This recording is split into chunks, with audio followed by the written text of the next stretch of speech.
Hello, one and all. Just before we get started with what everyone is here for and what I wanted to discuss, unfortunately, we need to start this on a somber note. I would ask if everyone can respectfully join me in a moment of silence. Unfortunately, a little while ago, it was revealed that legend Ozzy Osbourne has passed away, so if you could just join me in a moment of silence, I'd just like to pay my respects to him.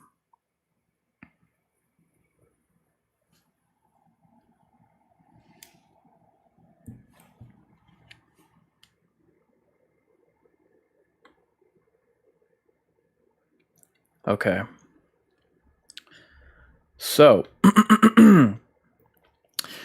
docket number 010, case file, Hell Froze Over. Hellraiser Revival Game Announcement. I am Incarnate, your Inquisitor General of the Mind's Eye, welcoming you back to the Mind's Eye Inquisition. On tap for tonight is a news network kicking up dirt and calling it smoke for the fire in a desperate pitch for relevancy. So, as your lead inspector on this case, if you've heard it through the grapevine, it's my job to trim the hedges. What have we here? A gaming adaptation of a beloved horror classic? I hope it's not one of those slasher movies. No? An artistic classic bred from the mind of Clive Barker. Well, there's only one franchise that can fit that bill. Gee, if only we had someone to comment on this revelation. Oh, wait. Now, come on! Let me handle this, bitch.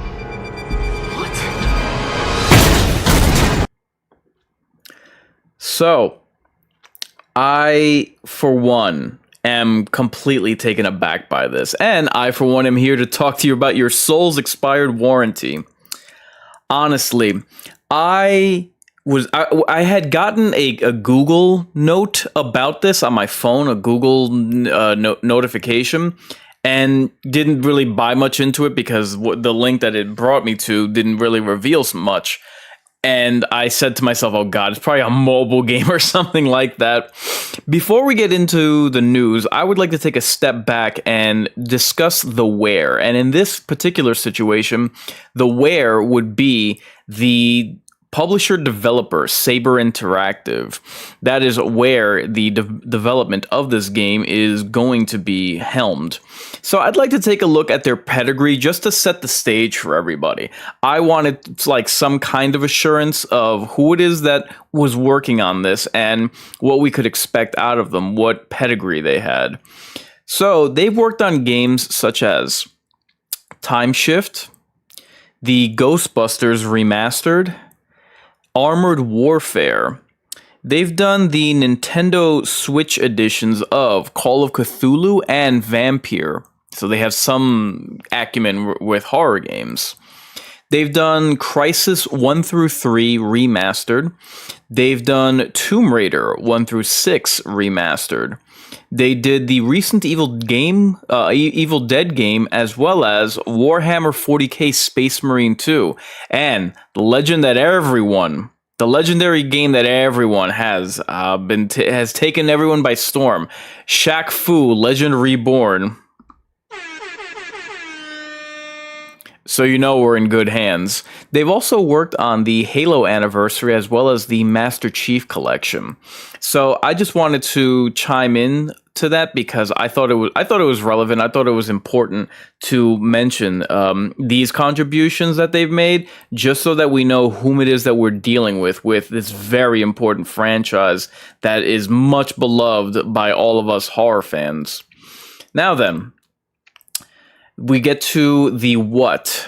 So, for me, this was such a long time coming because I have spoken at length how I wished for the platform of survival horror for gaming to take on adaptations of popular IPs, and I'm talking about film or TV series, or untapped genres within the horror, the greater horror landscape.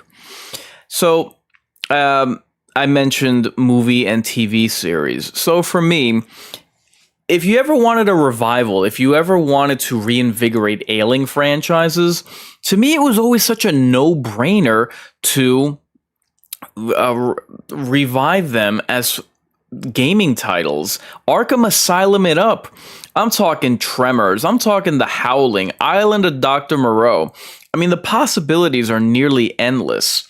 And the strategy that I've always spoken about is to make a game, and obviously you have to have a number of pieces in place in order for whatever it is that you're tackling, in order for it to land, because believe me, I mentioned Arkham Asylum.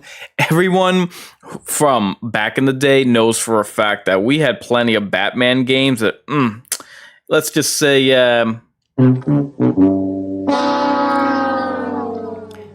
they didn't quite hit. So I'm not saying, just flip on the quality switch and then you'll get a good or great game. Obviously, a lot needs to go into that. Funding, the right creative vision, the right creative team. But for me, if you were to come out with a video game version of whatever title that you would want to from a horror movie or a TV show perspective, and it were to land as far as a gaming title, you would build that anticipation not just for the next installment in that gaming series, but you would have fans asking the question, gee, why can't the movies be this good? Why can't the shows be this good?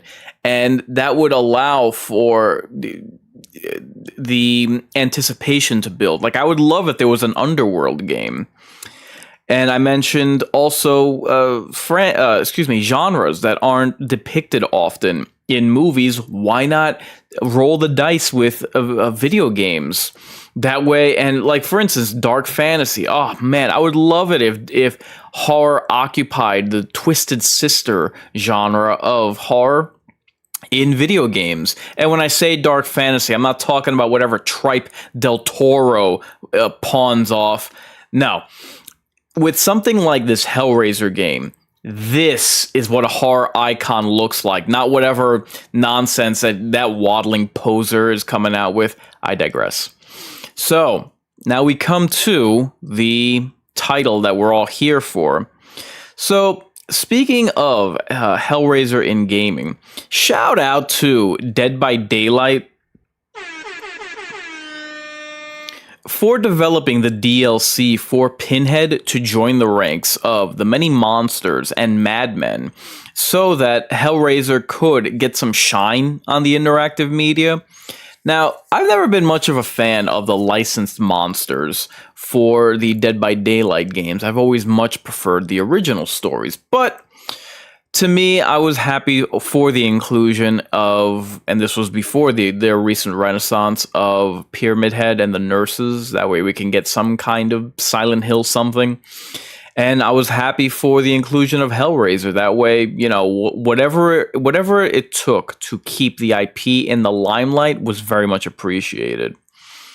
Now we get to something that I feel, not just the development of this game, but something that I think is what's really going to excite people for this eventual release.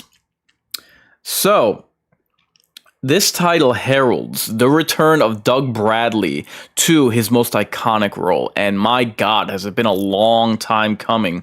And when he will be voicing Pinhead, it'll be the real Hell Priest. Sorry, Hellraiser 2022. Nice try, but no dice. So it's great that he will be making a return, and it is essential because for a lot of people, he is the only Hell Priest. And my God, that voice of his is so iconic.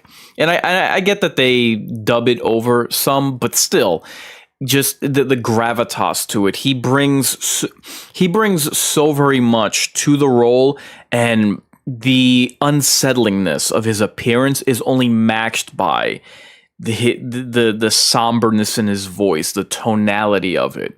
I've heard Doug Bradley read during the Coof period. I would hear Doug Bradley narrate the reading of stories such as what was it? Edgar Allan Poe, readings of Mary Shelley's Frankenstein, and man, like that voice is I'm telling you, the look of the Hell Priest is every bit as important as the voice. So I'm thrilled that he gets to just relive that one more time. You know what I mean? That in some fashion that he gets to play this role again. Especially since, and I'm not going to get into it, but for me, I've always felt as though that, how can I put, like, horror never really took care of its own, you know? So I'm happy that at the very least he gets to come back to this iconic role and relive it one more time, and that us fans are along for the ride. But that's not all.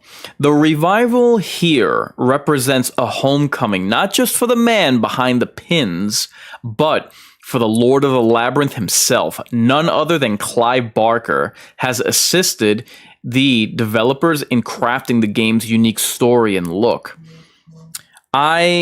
I'm thrilled about this. I'm happy that he gets to come back and participate in this. I'm glad that he's gotten the rights back, which I have to believe is what has pushed this along so that we can get this game. So let's get into a few details. So this will be a single player game that's coming to PC via Steam, as well as current gen consoles, the PS5 and the Series X.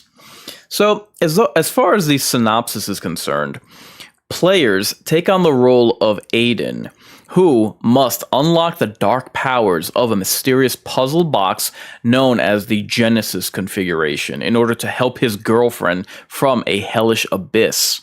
As Aiden, you'll harness the box's infernal abilities to survive your pact with the sinister Pinhead and battle against the twisted cult that worships him and the Cenobites. I am curious as to why it is that they are referring to this particular incarnation of the box as the Genesis configuration. I have to believe that that's not just coincidental, that they're doing that for some purpose that's going to have ties to the story. I am very much curious as to what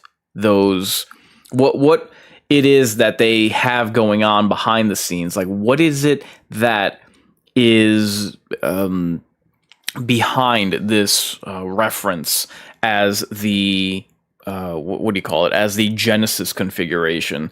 I don't. We've seen different incarnations of the box. Hell, we've even seen it as an entire space station.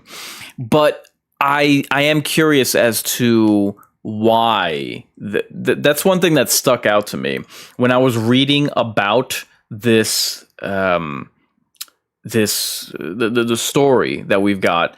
I'm asking myself, why is it that they're calling it the Genesis configuration? And again, from Hellraiser Bloodline, we had the Lament configuration, the traditional box, and then we had, what was the other one? The, Elysium configuration.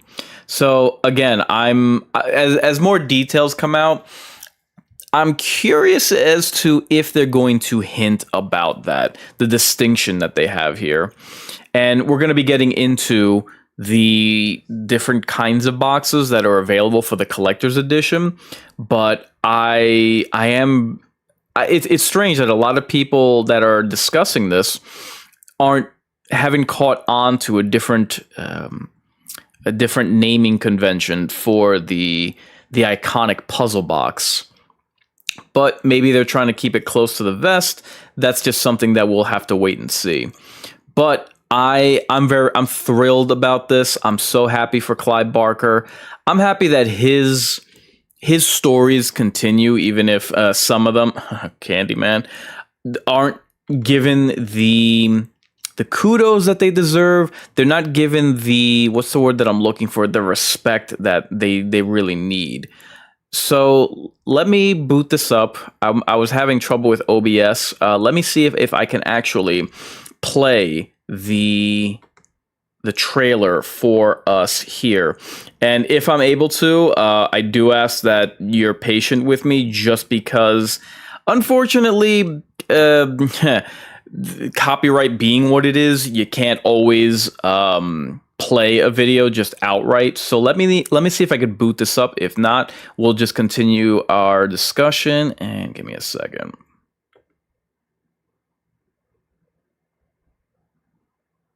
Okay. Is this working? Is this connected? Ah, here we go. So let's give this a play.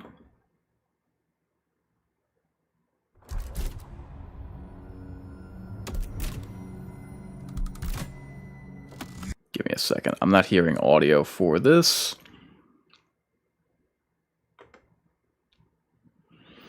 And again, I apologize. I wanted to play this over OBS, but I was having issues with it. So I had to switch over to Streamlabs.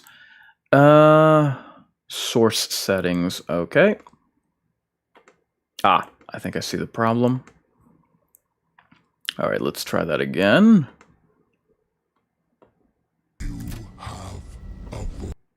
Still no audio. All right. I'm not getting any audio on my side.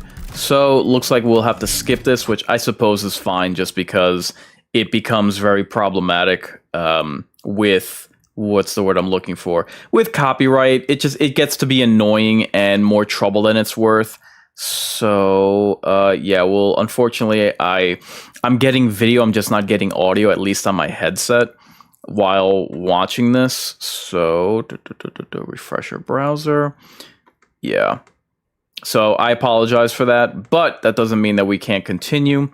So yeah, throughout the playthrough, you see the classic, what's the word I'm looking for? The classic tropes, lovers in a sensual embrace. The girl of the pair just happens to casually have a lament configuration, a box with her, and she solves the puzzle, and some uninvited guests show up that are happy to join the party. So one thing that I like about the footage that we see in the trailer is that it appears that we're not just going to be getting the traditional Cenobites, and it appears that they're going in with other beasts of burden, as I've always referred to them as.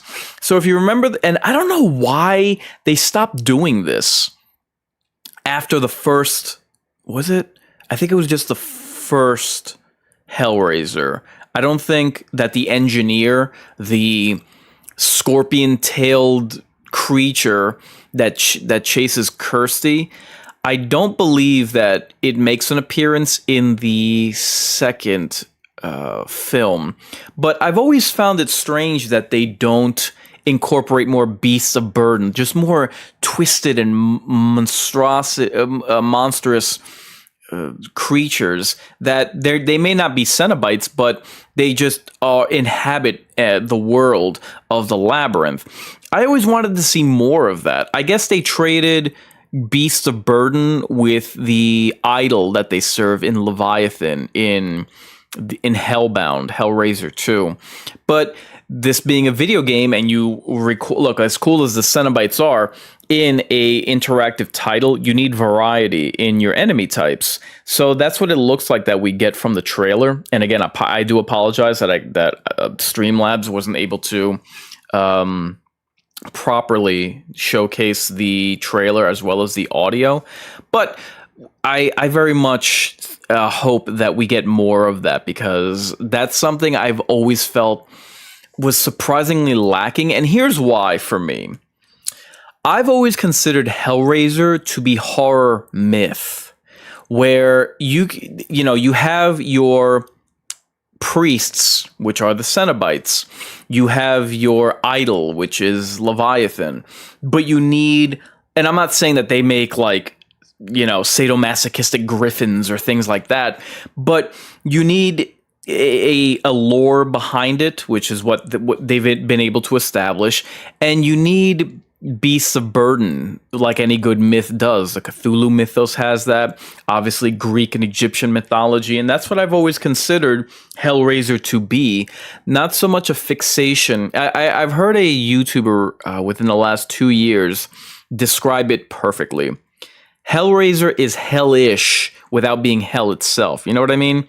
So with that distinct identity that it has the opportunity to create for itself, for me, I think that it would best serve the material if you make your own story, make your own, and what's the word? Make just truly your own mythos.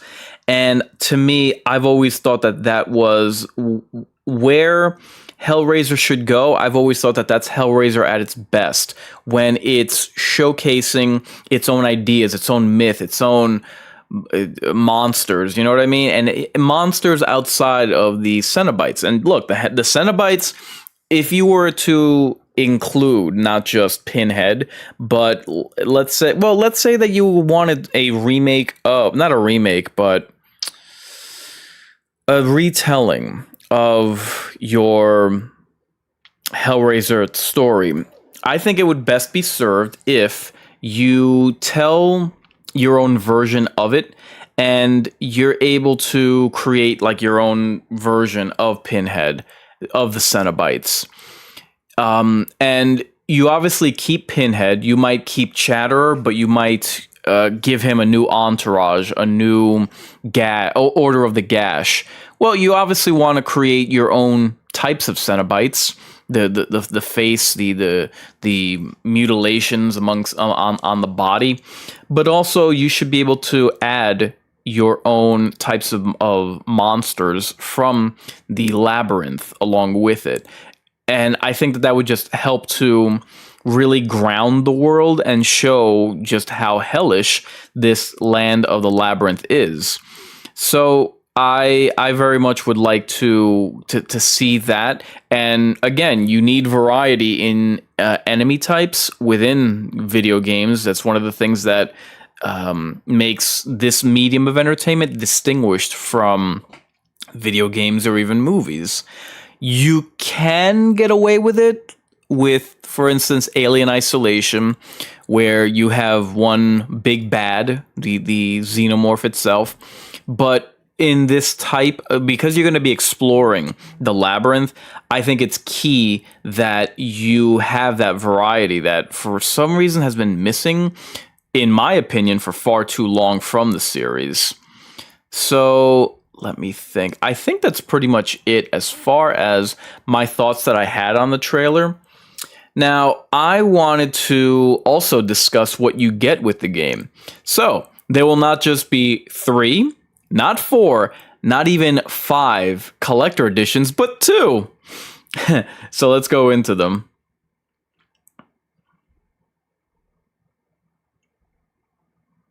You know what? I think I could do better than that. So you have something of a banquet here. So let me go into 3 of the different collectible editions that you're going to have. They include an exclusive version of the Hellraiser puzzle box with a unique illumination effect inspired by the game, plus a special Hellraiser statue to display it on, which just, I thought it was a great touch that the statue that you can place the lament configuration on is the Pillar of Souls. Oh my god.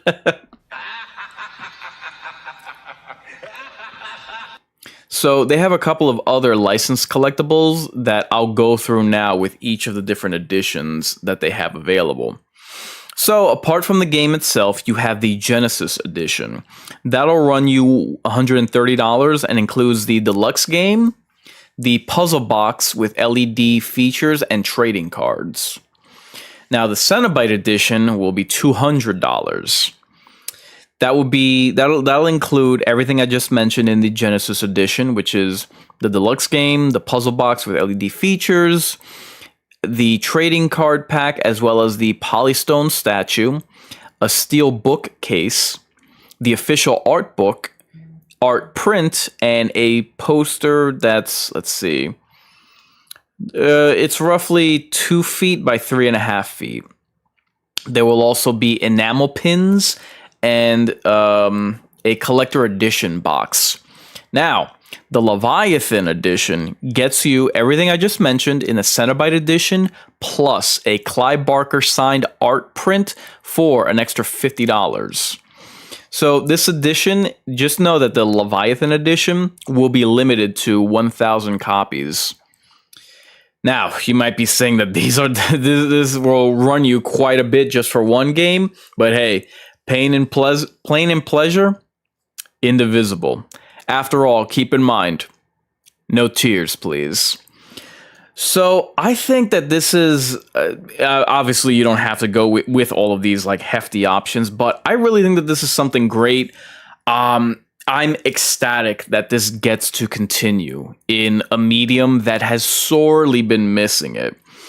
I have played Clive Barker's Jericho. I love damn near everything that man has created and contributed to horror. I love the Midnight Meat Train. I love I can't wait to play Undying. I dedicated an entire October playthrough, or shadow play, as I refer to it, my live streams of Clive Barker's Jericho 3 years ago. Man, I can't believe it's been 3 years. I absolutely love that story. I've narrated the story itself of Clive Barker's Jericho, of the different time slices. It's crazy to think that Clive Barker's Jericho is 38 years old, and we've never got a dedicated game. We've gotten plenty of games that they were stuck in development hell, which one might say is appropriate. But I, for one, I'm ecstatic about this. I'm so happy for Clive Barker. I'm glad that he was able to get the rights back to a story of his that's near and dear to his heart. I'm happy for fans. I really hope that this delivers, just so that it can be one of those properties, and I hate to call it property, but it can be one of those IPs that has crossed over successfully into gaming and can really be something special, really expand the story. And you have to remember, not just with the movies, but Hellraiser has been books. It has even been comic books. So there is a wealth of content, a wealth of lore that they can use, that they can seek inspiration from. So I'm really hoping that, and we're in the early stages of learning about the game, learning about the intricacies, the details, but I am hoping that they have enough of the familiar and a number of tricks up their sleeve to just really nail this, really land and deliver. Because, I mean, it has been so long that I, at the very least, have been waiting for this. I have to imagine that damn near all of Clive Barker's fans have just, they've enjoyed his movies. They've watched, they could have played Clive Barker's Undying. They did not very much enjoy Clive Barker's Jericho. I, for one, did. I know that there is a fan base for it, but man, this is something truly just, and again, you have to take into account how long Hellraiser has existed, at the very least in movie form. So it's something truly special, I think, that this is coming to video games. I think it's really something that we get to enjoy it, and I really hope that that Saber Interactive, that Clive Barker, that they have enough creativity, that they have enough, what's the word I'm looking for? That they have enough innovation behind this, that they're not looking for a cash grab, that they're not looking just to bank on this, but they're coming with it with enthusiasm, with passion, and with creative ideas. And what more could you hope for? So I, for one, will absolutely have my eyes glued and my ears to the ground about any developments that happen. And I, for one, believe that we're in store for something legendary, even in hell.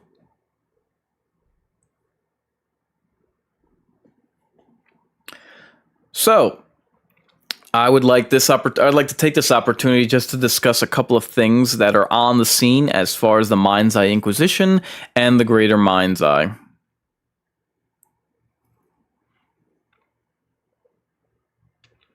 So, I'd be remiss if I did not mention that for that Halloween in 2022, I put together a top 5 Clive Barker stories that I would invite you to take a look at. You can best believe that Hellraiser, just let's be honest, Hellraiser's #1 on it. But it's about a half hour. It's a list of all of my favorite Clive Barker properties, whether they are films, whether they are video games that I listed that I would invite you to take a look at on whichever platform you're watching this on. And I will be doing a playthrough of Once Human. If not tonight, then tomorrow, most likely tomorrow, just because I got started on this video later than I had hoped. So I do survival horror streaming, which I refer to as my live stream, every Tuesday. Today being Tuesday, I didn't get around to it. But I do ask that you join me tomorrow for that, and every Tuesday once I boot up the camera and not the camera, but the live stream in order to play, just because I have now gotten a gaming PC. So now I have more options available to me to play survival horror. And like I said, now that I do have a gaming rig, I absolutely, now that I've checked off Clive Barker's Jericho, I'm absolutely going to be getting to Clive Barker's Undying. It's just a matter of time. Now let's take a look at what I have as far as coming attractions.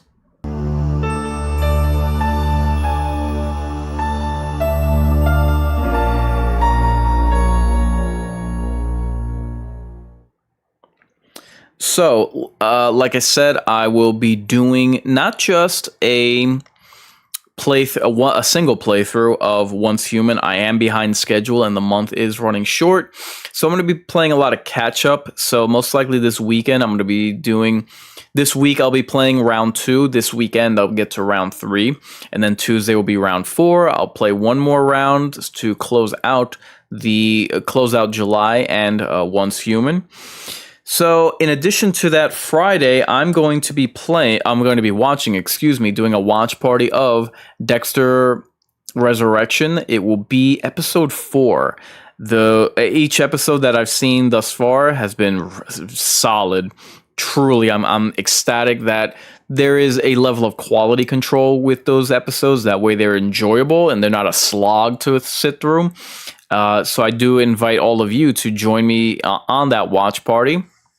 I also want to get back to doing watch parties of regular movies. I took a look this past weekend and I made a list of a couple of 2024 horror movies that released that I'm behind schedule on. I had only done watch parties in the year of 2025 for Dexter. Dexter Original Sin and now Dexter Resurrection. So I want to get back to doing watch parties of movies, which I'll be getting to as well. Most likely Sunday. So Sunday will probably be a double feature of Mind Games as well as Mind's Eye Theater.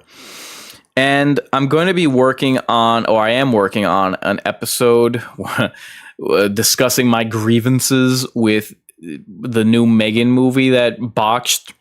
I wanted to get my thoughts out just because there was a lot of that went into the marketing that I found frankly uncomfortable that I wanted to discuss.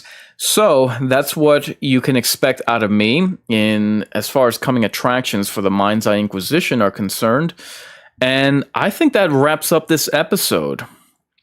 So, why is Mind's Eye Inquisition the place for heated debate? Because I ask the burning questions that inquiring minds want to know. If you're resigned to your fate, time to subscribe to your fears.